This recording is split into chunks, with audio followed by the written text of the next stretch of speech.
Bismillahirrahmanirrahim. Assalamualaikum warahmatullahi wabarakatuh. Bapak-bapak, ibu-ibu, mas-mas, mbak-mbak, khususnya adik-adikku sekalian yang dirahmati Allah dimanapun Anda berada. Kembali di IIP Channel bersama saya, IIP Wijayanto. Kali ini kita akan membahas tema 2 pengaruh doamu terhadap mantan. Ya. Tapi sebelum kita bahas lagi lebih jauh, jangan lupa yang belum subscribe untuk memencet tombol subscribe dan menyalakan lonceng notifikasi agar Anda selalu mendapatkan pemberitahuan video-video terbaru dari channel kesayangan kita ini. Dengan subscribe, doa-doa kita selalu terhubung sehingga kita selalu bisa berdoa bersama-sama, ya. Nah, jadi kita ini ya tumbuh menjadi dewasa itu dengan pengaruh dari doa-doa yang dipanjatkan oleh orang tua kita, oleh para guru-guru kita, ya. Ketika misal orang tua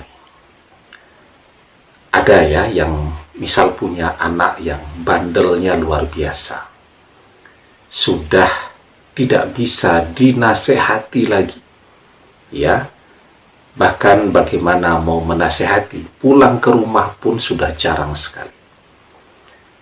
Orang tuanya sudah menyerah untuk menasehati, tetapi mereka tidak pernah berhenti untuk terus berdoa, memohon kepada Allah agar anak ini sadar, agar anak ini kembali ke jalan yang benar, ya. Dan kita bisa melihat di sekeliling kita ada begitu banyak ya orang-orang yang di masa mudanya bandelnya luar biasa, dengan pengaruh doa-doa dari orang tuanya. Di usia dewasanya mereka sadar ya, kembali ke jalan yang benar, ya. Dan ketika mereka bercerita, mungkin mereka sering berhadapan dengan situasi ingin bermaksiat misal begitu, tetapi ada saja hal-hal yang kemudian menghindarkan mereka dari berbuat dosa tadi.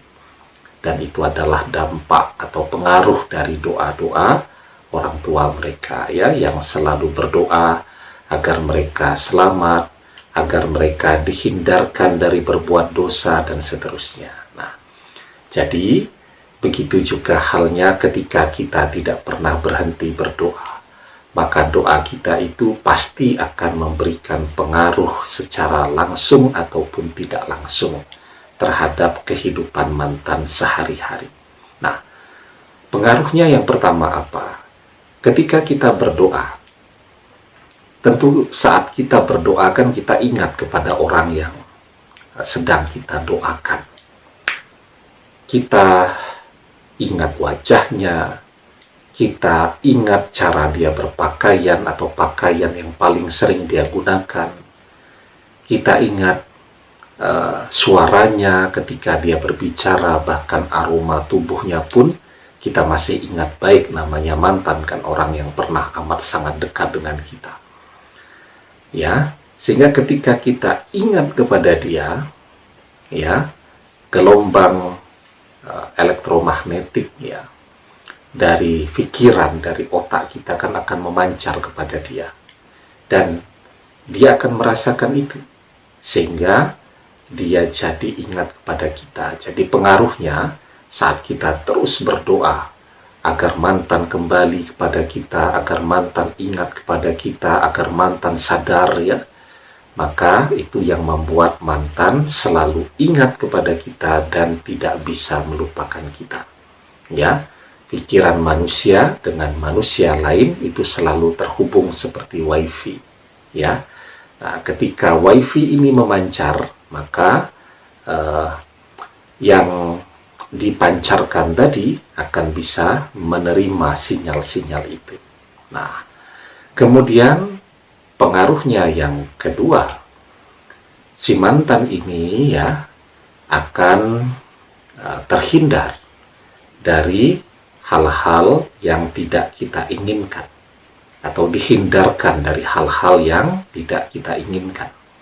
Seperti halnya doa dari para orang tua tadi, ketika mereka sudah tidak bisa lagi ngasih nasihat kepada anaknya, maka mereka berdoa agar anak-anak tadi dihindarkan dari hal-hal yang tidak mereka inginkan, dari hal-hal yang akan membuat anak ini berdosa dan seterusnya.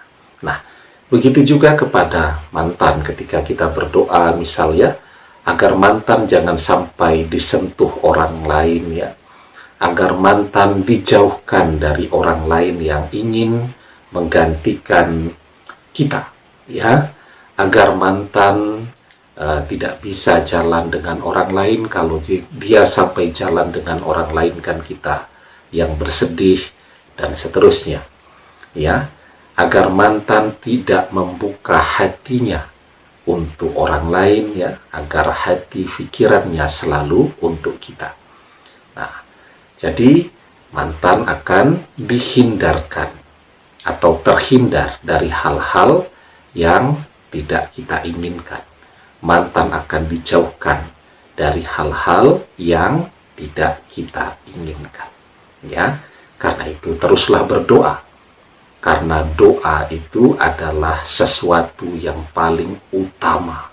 Ya, semua orang berusaha dan keberhasilannya ditentukan oleh usaha dan doanya. Semua orang bekerja, ya, dan keberhasilannya di dalam bekerja ditentukan dengan kerja dan doanya. Semua orang yang menjalani pendidikannya, kuliah, ya, dia berusaha, dia belajar, nah, keberhasilannya ditentukan oleh usaha dan juga doanya. Sering kan orang ya belajar begitu, ternyata yang harus dipelajari ini banyaknya luar biasa, padahal waktu belajarnya sangat terbatas. Kemudian mereka berdoa, mereka belajar semampunya, dan ternyata besok berangkat untuk ujian kuliah nih, soal-soal dalam ujian kuliah tadi semua yang dia pelajari, padahal yang belum dia pelajari banyak sekali, sehingga nilai kuliahnya menjadi baik. Itu contoh ya betapa hebatnya dampak dan pengaruh dari doa terhadap kehidupan kita. Ya, karena itu di dalam sebuah hadis kita diajarkan, laisa syai'un akrama 'alallahi ta'ala minad doa. Tidak ada sesuatu yang lebih besar pengaruhnya di sisi Allah Ta'ala selain doa. Ya, demikian, semoga bermanfaat. Wallahu a'lam bissawab, billahi taufiq wal hidayah. Assalamualaikum warahmatullahi wabarakatuh.